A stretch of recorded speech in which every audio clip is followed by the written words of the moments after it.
Guillaume. Bon, je suis très très fort.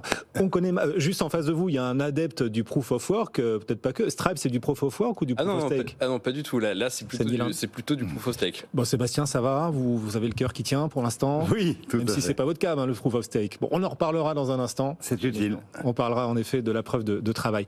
Juste pour comprendre.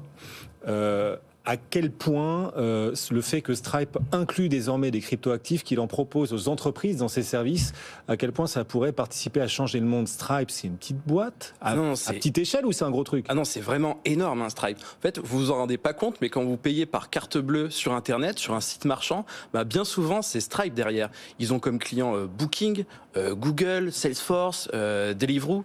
Et il me semble que c'est la plus grosse licorne américaine. C'est valorisé actuellement autour de 100 milliards de dollars. Donc c'est vraiment considérable. Hein. Oui, et quand on paye en carte bleue sur un site marchand, c'est souvent Stripe qui se cache derrière le paiement. Exactement, ils ont aussi un concurrent qui est européen, qui s'appelle Adyen.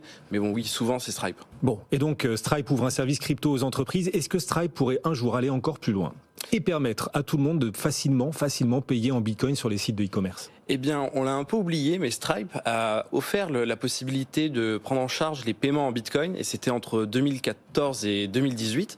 Donc, ils sont vraiment précurseurs sur le sujet, ils réfléchissent vraiment dessus, mais ils l'ont enlevé en 2018 parce que à cette époque-là, les frais de transaction étaient très élevés sur le réseau Bitcoin.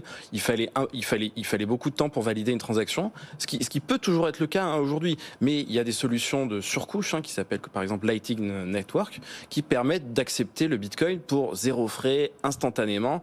Donc, moi, mon petit doigt me dit que Stripe va se lancer là-dedans. Mais ils ont dit de toute façon qu'il y allait avoir de plus en plus de services liés aux crypto-monnaies. C'est vraiment que le début. Hein. Et Stripe fait partie des entreprises du monde traditionnel qui vont vraiment à fond sur les cryptos. Hein. Bon.